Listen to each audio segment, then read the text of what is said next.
Hello there and welcome to a new episode of Afterthoughts. My name is Wim Winters and tonight I've recorded 6 variations in F major by Mozart. Keukelverzeichnis is 389. He composed that in Vienna in 1783-84 and it's on a theme of Giovanni Paisiello, famous composer at the time, opera composer and also keyboard composer. Actually, Paisiello was one of the pieces Mozart had to play both with Clementi on that famous contest, their famous encounter, Christmas Eve 1781. There's a vlog about this meeting on my YouTube channel. So these variations are really incredible music, as are all variations of Mozart. We tend to forget, and maybe not you, but having to play a variation series of variations of Mozart, people almost always ask for the A vous dirige maman, of course, which is a very beautiful piece, but it's not his only variations. Mozart has written several of them, and not enough, because he's really, really brilliant. He's one of the best variation composers that you can imagine. His fantasy is really endless, and these variations are within his work, variation work, really one of the strongest. They're not easy to play, and we will go through some technical elements. But first of all, what I would like to discuss with this piece, and actually that this is the same with every variation in this style, this late 18th century style, maybe also with Beethoven as well. It might change in the 19th century, but here we have 6 variations, and there is actually no tempo indication during the piece except for the small adagio, which is kind of obviously here a very free passage. It has no bar signs, so it's kind of freestyle, and it's tempo primo. But for the rest, there is no tempo indication as such, and that means to me that the composer would like to have this piece played in one tempo, and it works very well. And I'll show you how I practice that, and I hope that on the recording it shows off, because I haven't heard it, obviously, just 5 minutes after we made the recording. So what I do is just look for passages that are really tempo indicating. I mean, you can practice for decades to play something very, very fast, but there is a kind of tempo regulation in some passages. For instance, here in the 5th variation with the trills, you have the whole scale of F major going down. So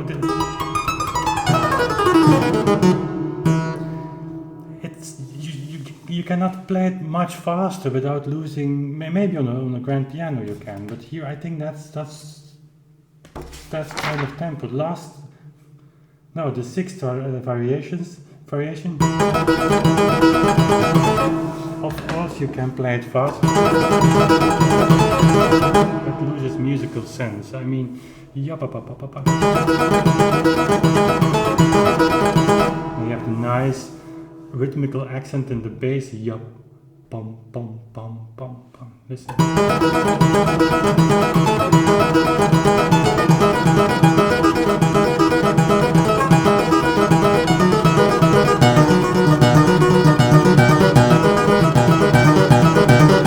And so on.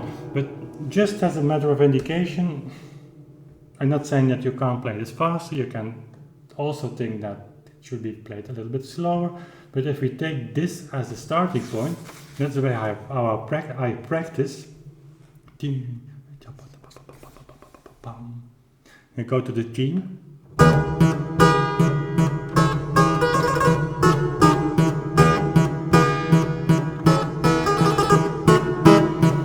might not be a tempo that you would choose when you start to play this piece from the beginning.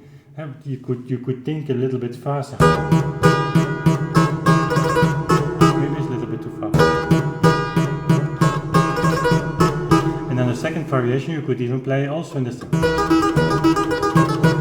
But having tried these passages on the end as a maximum tempo, at least I really try to play the piece in that tempo, and this might sound a little slow at the beginning.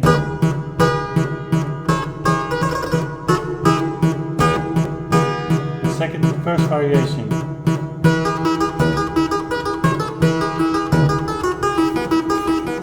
And we come back to what we can do with that. Second variation.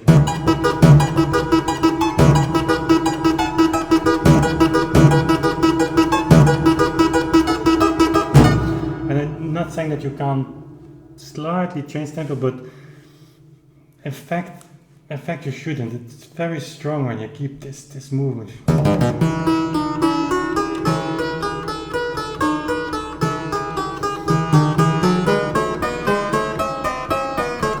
Third variation, there's a real cello passage in the left hand.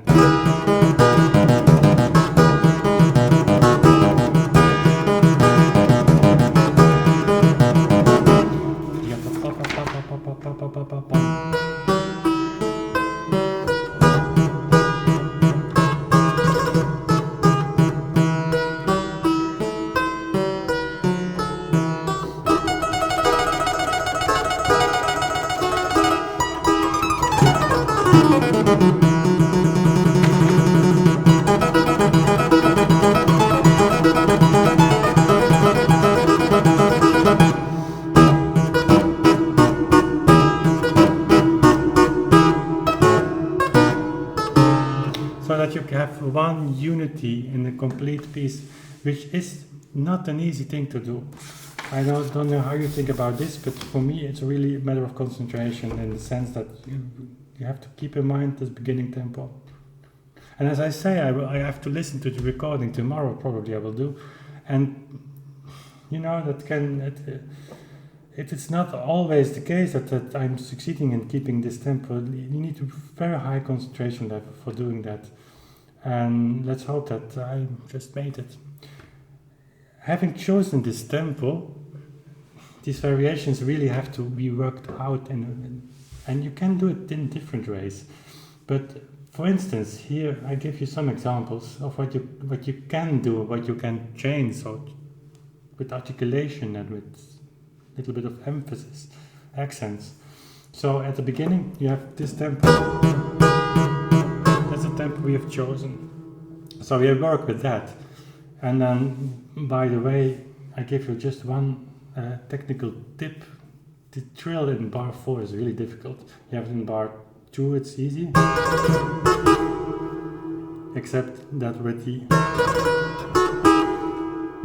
these notes, gluing them together with the trill is not easy, and I just make a little gap there. And then I take the C in the left hand, freeing my right hand to play the 2.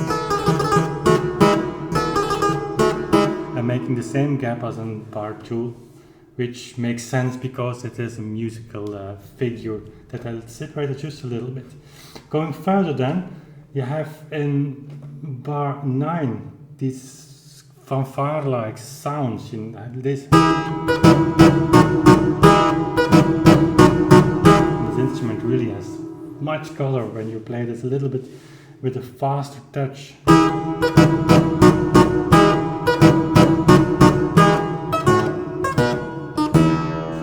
Contrast, very legato.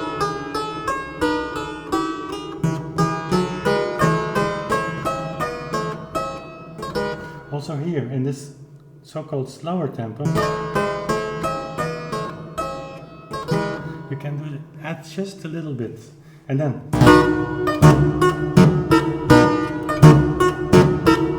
I may exaggerate now a little bit, but if you play this just without making something out of it, it can sound a little bit dull, a little bit less interesting. And in much cases, and I don't know how it's worked with you, but and many times when the music just doesn't work out and you think you have to do something else and it just doesn't feel right, one of the easiest solutions is just to play it faster. And playing faster means almost in every case easier. Balances are found much easier, but at the end, that's my feeling, if you just increase the tempo because you don't know how to go into dive into the deep interpretation side, so to say, in very good English, at the end it turns out that the piece becomes even more boring. So just working out details is important.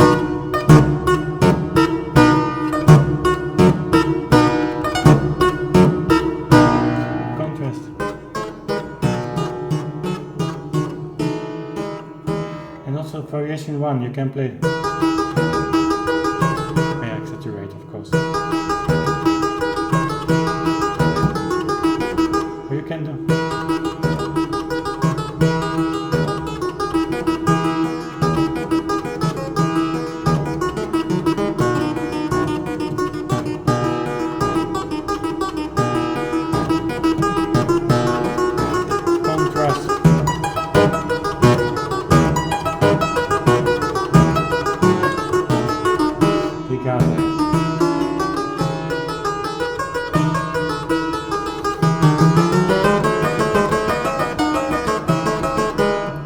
And contrast,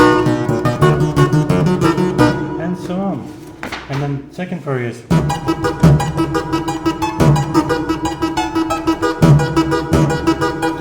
Very short, and on the clavichord that's really very nice to change the sound also here. I mean, you can play it like this and it's okay.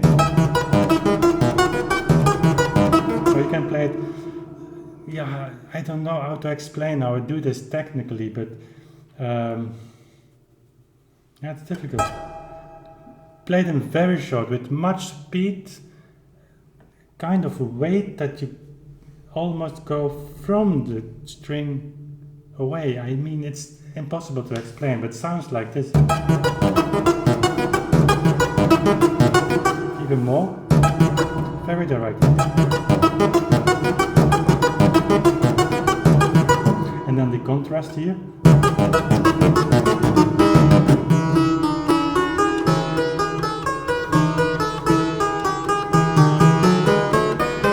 So from very short to very legato.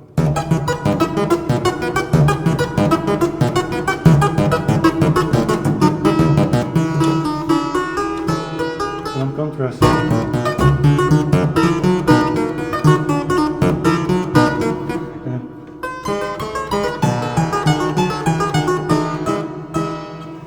So it's endless, and then this cello passage, very legato with a great bow. The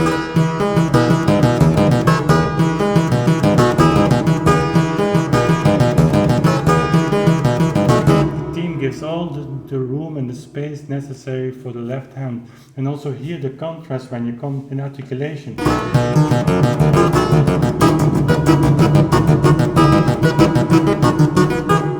And maybe on another instrument I would do it differently, but on this instrument it works so well that the bass, while playing, I don't play the bass here legato. If you would, it's a little bit out of tune now.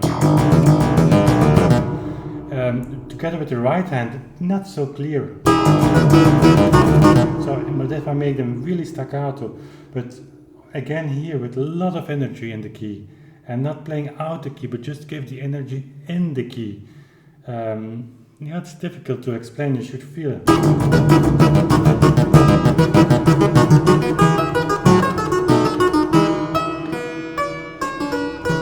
And then again, legato, so the contrast, making it bigger. Very heavy accent on one. Not like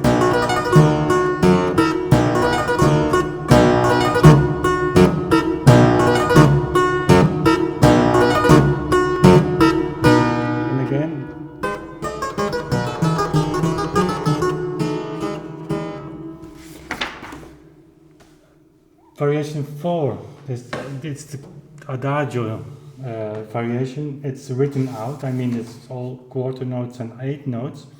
But I prefer to go straight through this piece, like not doing too much. It's like the opposite around. I mean, an adagio normally gives room for much more emphasis and accentuation, but here I like the continuation of the tempo.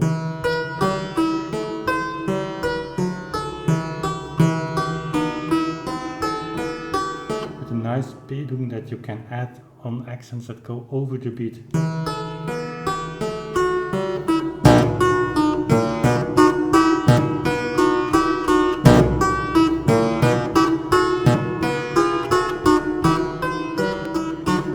Also here the contrast of playing a little bit brutal, I mean here with the bass. Sweet.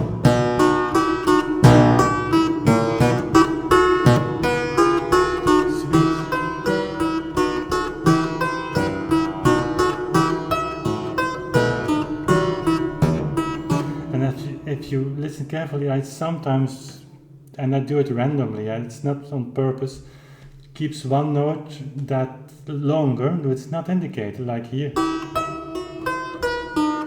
Now you can get this melody. What's written is this. But I think that's a very logical way of playing keyboard. Now you have two melodies. But Bach it's always the case, and it's like playing polyphony within one voice. Traverse player, violins players do it all the time, so I think we should take lessons from that. Then you have the thing with the trill, which of course is a technical exercise. It might sound a little bit too slow then. But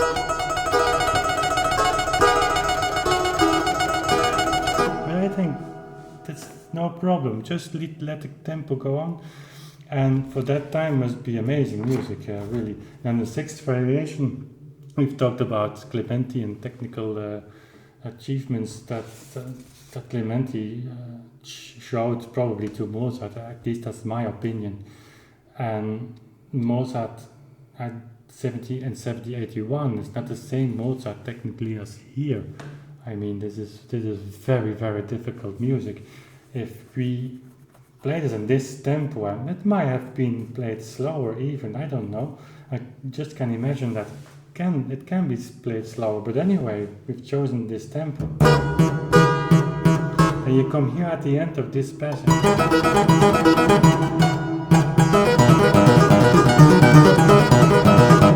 This is really difficult, and I show you how I practice that. So in fact they're all broken chords, and what I do, let's take these two lines here which are the most difficult. I play it just in the chords.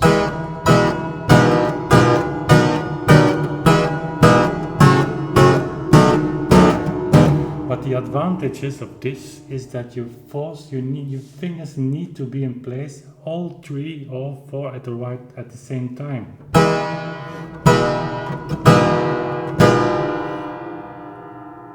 That's more difficult. It's more separating them. Is also adding a kind of difficulty, because all three fingers have to find their notes one after the other, but it's just another way. If you really firmly can play these chords like this,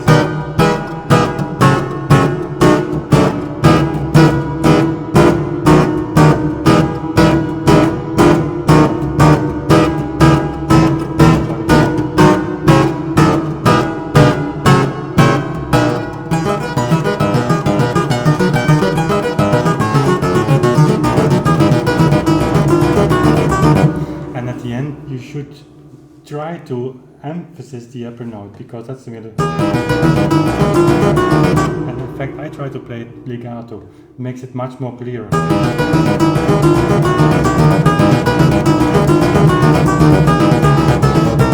the bass.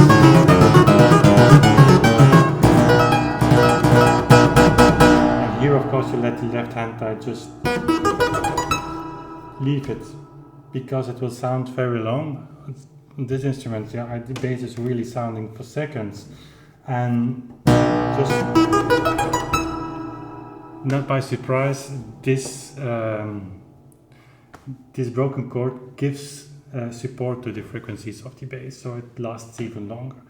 So those are just matter of sound. It's also an important issue that you always try to make sound with the instrument you play on, and let it sound beautiful, even if sometimes the score says piano and you feel that you should play mezzo forte or forte just to make the instrument sound very good. I think you just have to do it. Okay, so this about the Mozart variations in F major. Choosing one tempo and then working within this tempo to emphasize details and to work with accentuations and with the bar structure. It's actually very simple. The execution is not simple. The idea is simple, the execution is difficult. So I hope you enjoyed the performance and this long Afterthoughts. I think we just touched upon some important issues, and as always, if you like the video, please subscribe, share it with your friends, and we see each other next time again. Bye.